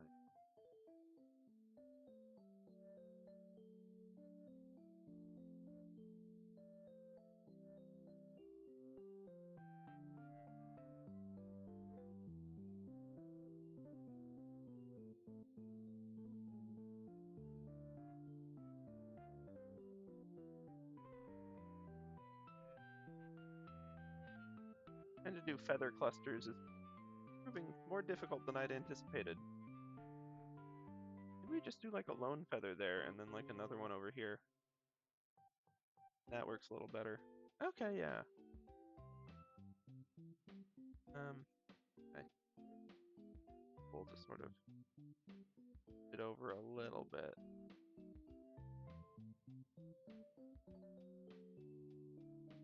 Hey. Hi. I don't like these square control points that get all uppity and don't want to move. I get you think you're an anchor point, but you're not that essential.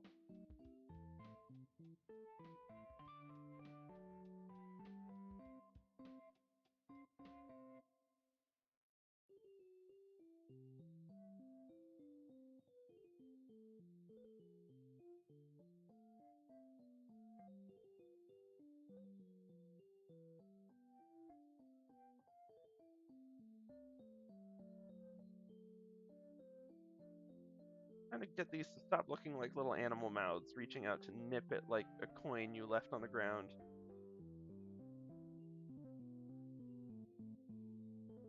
By the way, related note, please don't feed animals coins. I assume no one does. But just in case,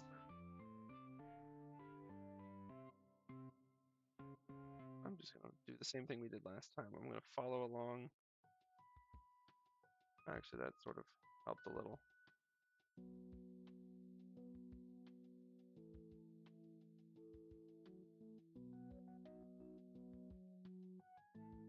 Okay, let's just end from there.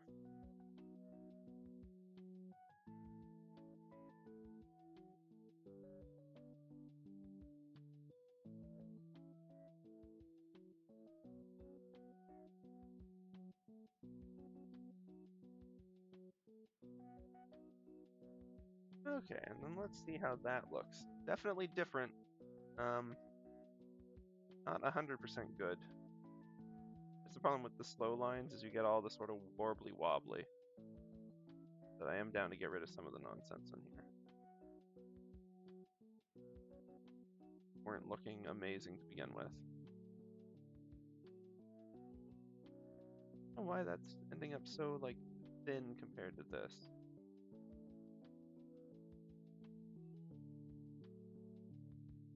Like some sort of brush smoothing I'm fighting, or am I just tracing it badly?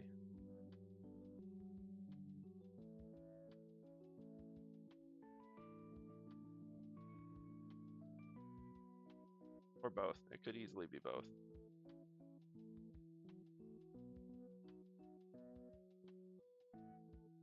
I think I want just a combine for this one. I don't know why it wants to do that, but fine. Fine. We'll just do a little bit of readjustment. Okay. Into a decent point on the lines, and this is starting to go a lot faster, y'all may be noticing. Like, it's still not fast, mind. A lot faster than it was.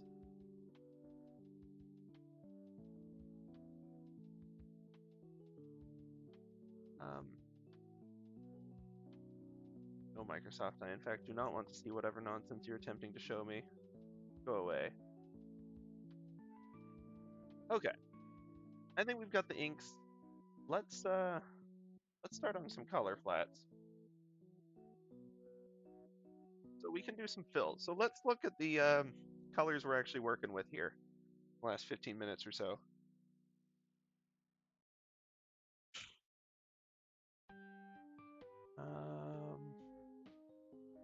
Not quite a black.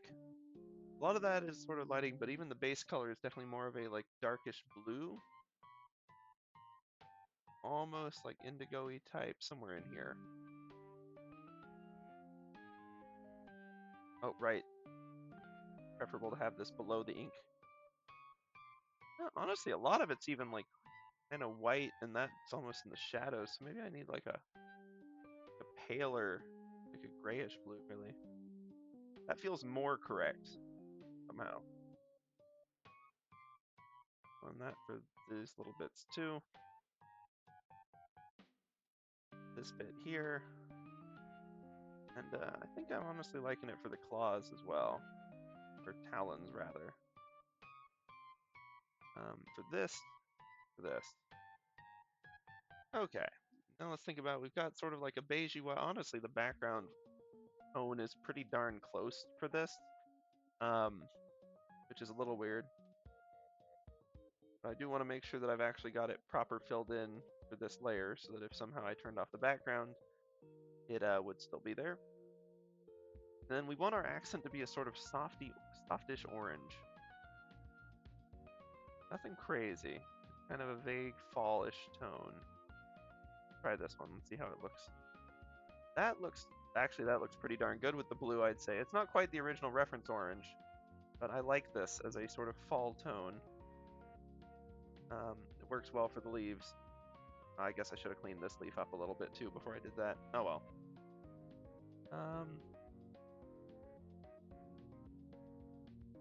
Oops, we could even do it for the beak tone if we really wanted. This thing looks so tired. But that's fine. Then I think we do want like basically just a full-on black or close to it for the actual like branchy bits. Whoa! Probably gonna do that a few times, so if you don't like seeing the entire screen light up like that, sorry. Nope. Okay. Maybe we'll just leave it there. Oh, and of course, we've got to have our oranberry. Get slightly more vibrant blues. Oranberry is like, I don't know, somewhere around here. That'll do. I'm not sure about the yellow eye. We'll see. But I am sure about the piercingly white pupil. It's terrible and I love it. maybe the twig brown part of this will be the line work itself. Part of it's like brown and then like arch difference.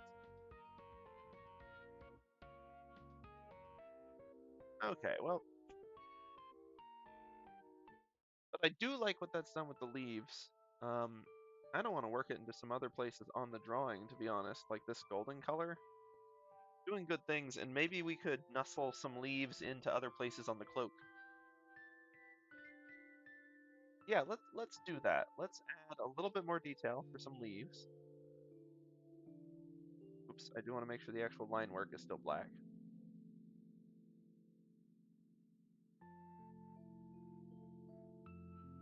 Simple back there.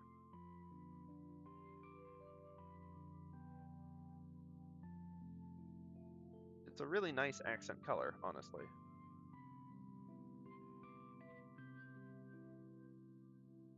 Fit one in under there. Probably fit in a few down here.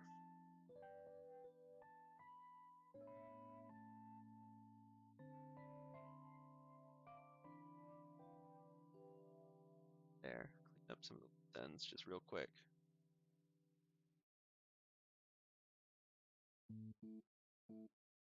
Could add a detail to one or two of them, but probably don't need to do it for all of them.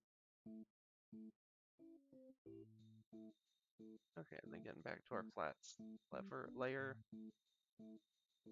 And the fill's kind of going beyond its bounds, but that's okay. Part of that is because the inks are not as dark as they should be.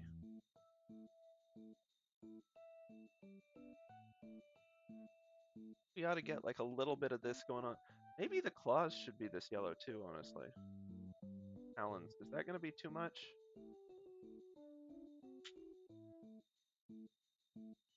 No, I'm kind of liking that. We could even make that may be too much. No, I don't want to cut the entire layer, but thank you. We could even like nestle some into the feathers here if we really want to. Could have like a little like some yellow sections when we're actually doing the coloring. Whoop, nope, I didn't just mean to do the whole thing. I like it as an accent still though. I don't want it to be all that. And just sort of like, yeah, periodically have be that color. No, I'm trying to think of the right place for it.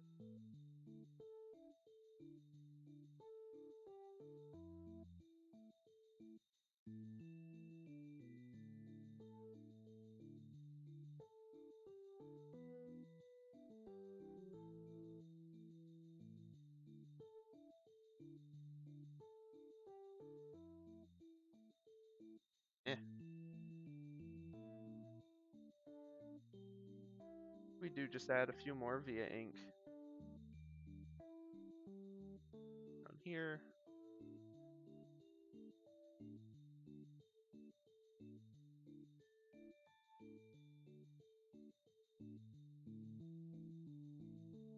Sort of stow them in feathers.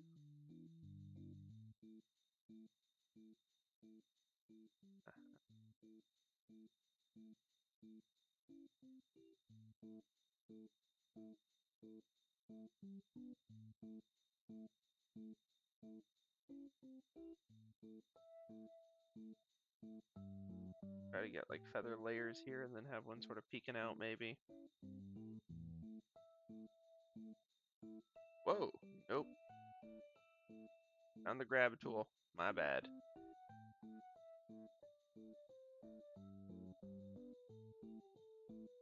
I'm just sort of fiddling with these and seeing what looks good.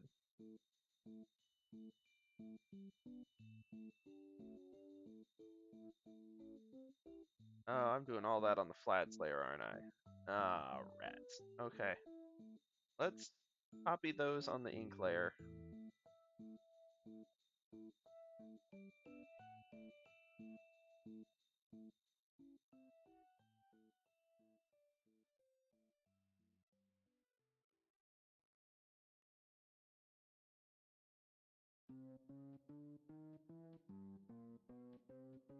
And let's get rid of those on this layer if we can.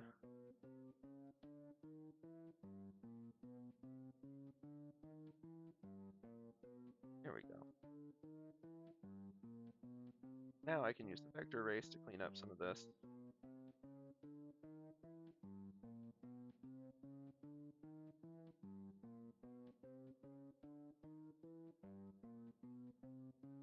Back on the inks. Oh, Millipen, please.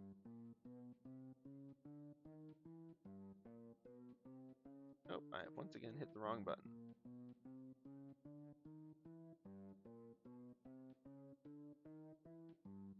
We'll see if just having these will do. Maybe we need like a few others nestled around.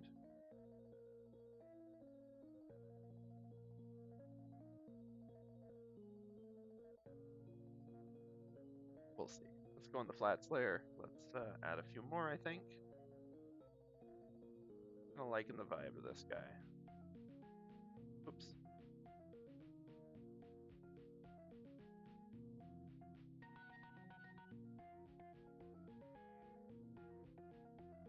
And the more of these little kind of like stray leaves we have, I think the better. I don't know what that button does, but I don't want to do it. What is that? Lock transparent pixels. I'm sure that would be useful. I don't quite understand fully what it means by that. So, yeah, we'll have to hold off on that.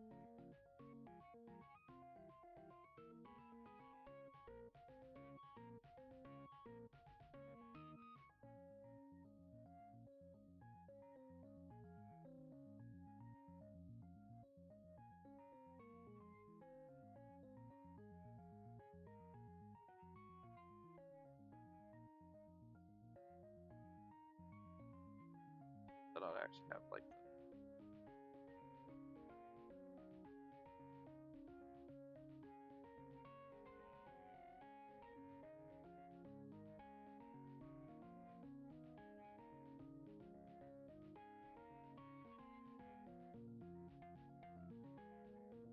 below it too.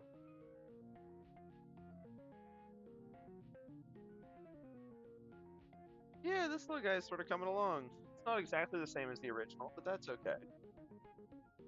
Wasn't what we were shooting for anyway, to be honest. So.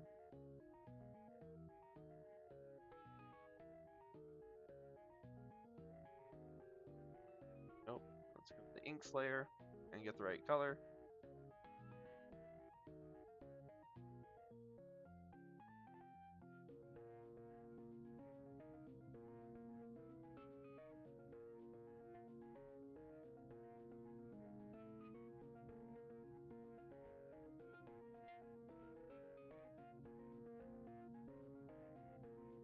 And add them until I can get these yellows a little more balanced, because I want it to be an important part of the Pokemon's character that it's sort of like this scavenger for leaves.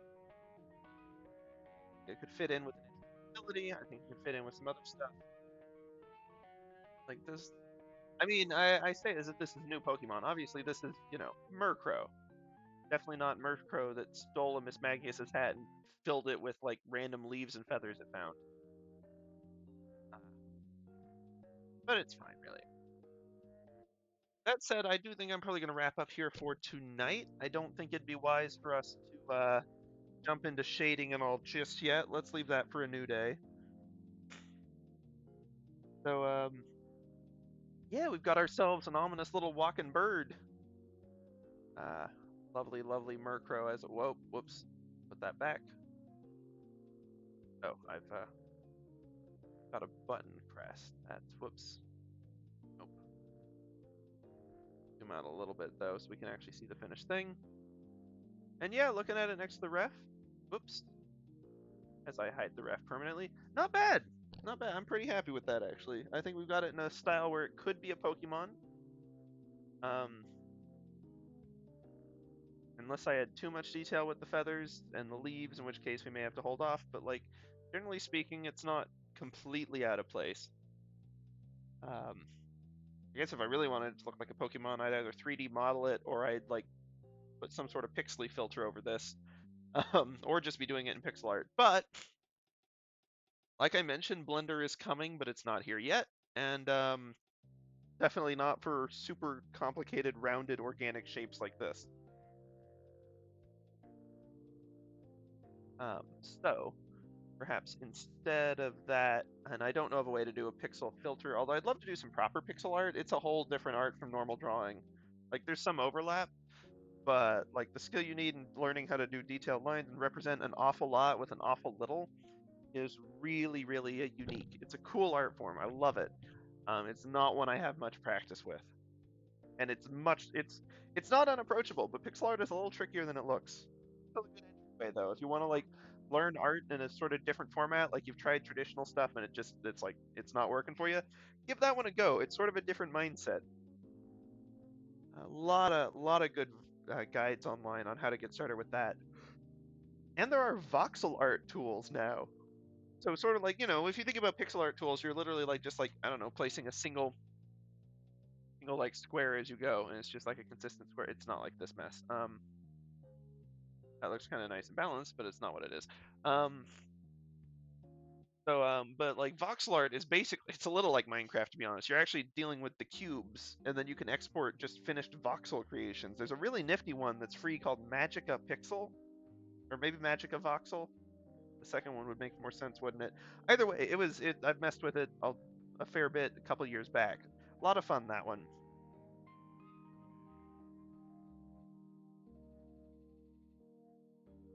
But as it is, I think we are gonna wrap up here for tonight.